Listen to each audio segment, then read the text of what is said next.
Je vous mets ça en début de vidéo, ça vous évite de vous continuer tous les tests si ça vous intéresse pas. Donc je l'ai entièrement démonté, vérifier toute l'électronique, comment sa conception, si tout était bien fait, etc. Aucun problème, vraiment j'ai trouvé aucune critique à faire. L'appareil est bien conçu, toutes les finitions, enfin de bonnes finitions. Il y a toutes les protections, etc. Toutes les sécurités, elles y sont, jusqu'au capteur de pile pour éviter de leur mettre sans pile. Non, non, vraiment rien à dire là-dessus. Très bien. Niveau taille, oula, j'ai fait plus dessus, il m'a encore cassé la tête. Niveau taille, il est très contenu. Il paraissait pas comme ça, mais non, non, vous voyez, celui-là, c'est un extra plat. Et il fait la même dimension. Il est même plus petit. Rien à dire là-dessus. Test solomètre. Il est affiché à. Ah, j'ai oublié. 106, 106, 110 décibels. Bon, on va dire 106. 106 décibels, c'est énorme. Vraiment, vous le mettez à côté et vous vrillez le tympan, c'est une horreur.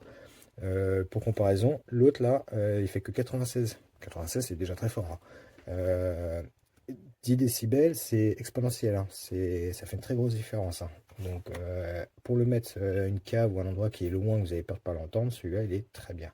Là, non, non, il sonne très très fort. Impeccable.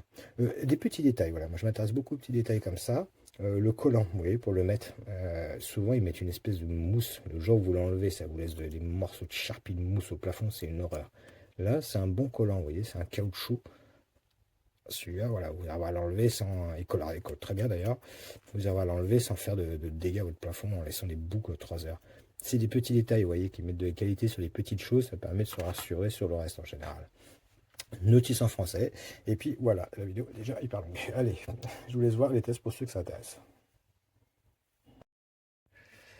Allez, démontage de, hop, voilà, du détecteur de fumée pour voir un petit peu ce qu'il a dans le ventre. Alors, ne le démontez pas vous, hein, c'est un gros risque de l'abîmer, c'est très sensible ces appareils. Là, je le fais surtout pour, voilà, pour vous montrer un petit peu ce qu'il en est vraiment. On regarde ça ensemble.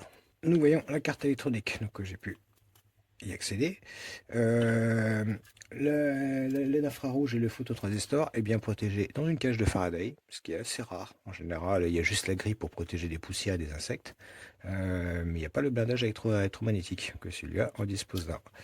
Je vous le fais, voilà, vous voyez.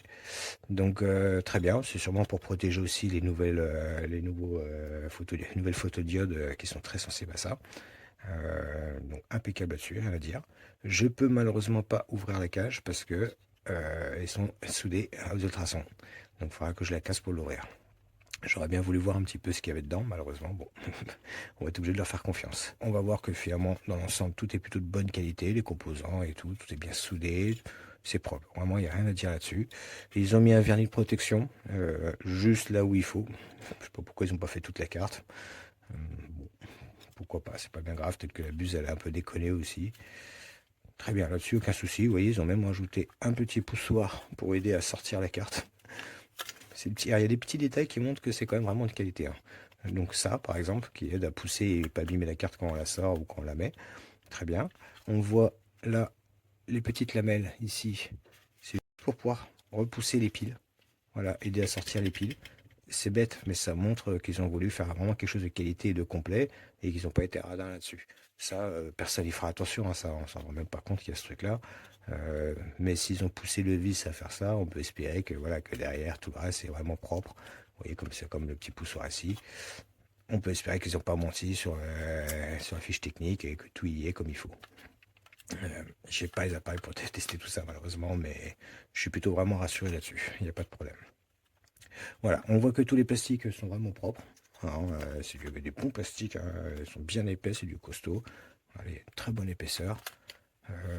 Non, non, tout est bien fait, il n'y a rien à dire. Vous voyez, même ici, il va le casser celui-là. Quand il va sonner en pleine nuit pour X raison que je vais taper dessus au coup de balai, bonne chance, hein. Non, non, tout est bien fait.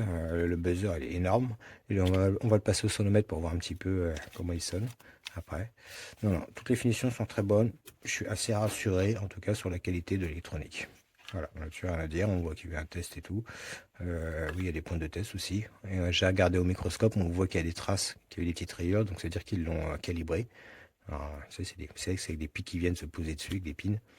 Donc, on voit qu'en tout cas, il a été calibré manuellement, chacun. Très bien. Je remonte ça et on fait des tests plus complets. Donc voilà, voilà, le bébé est remonté. Alors, quand j'ai déballé, je me suis dit, ouh, il est gros celui-là, il paraissait vraiment très épais. Finalement, c'est un effet optique. Parce que j'ai ressorti ceux-là, moi, qui sont plutôt extra plats, qui font la même épaisseur.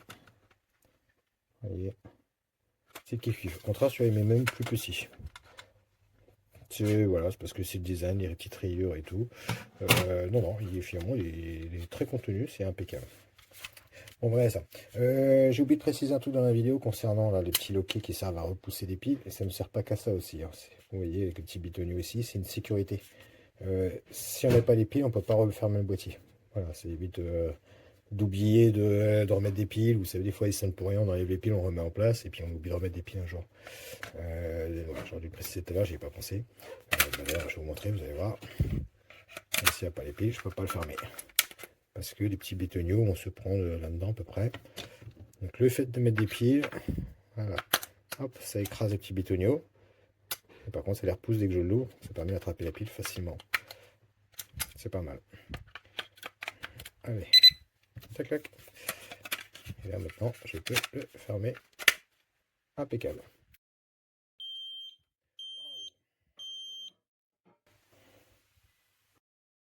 Ah, il m'a tué le tapon. Ah, il sonne très fort.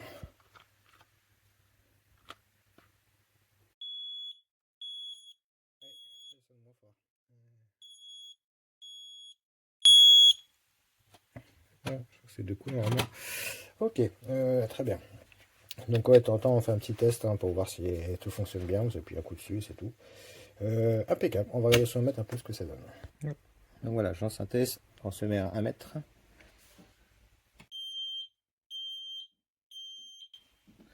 Il m'a explosé l'oreille. Et là, on est donc... Et il n'a pas mesuré, ça va trop vite.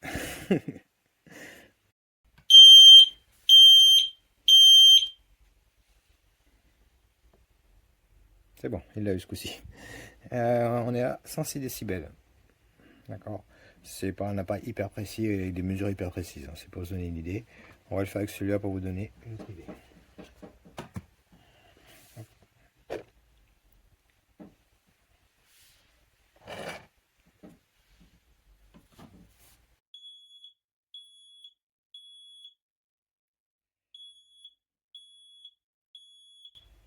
Ah, il fait mal. Hein. Bon, on a vu 96, je crois. Ah, il n'a pas enregistré. Bon, vous voyez, on a vu 96. C'est déjà plus puissant. À l'oreille, ça sent. Ça fait très mal.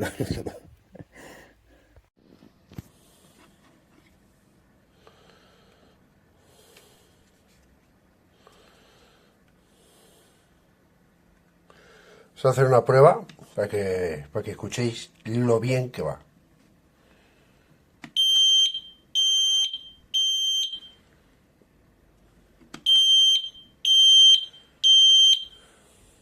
Alucinante, ¿eh? Suena fuertísimo. Adhesivo para pegarlo. Aquí. Ahí tenéis los tornillos.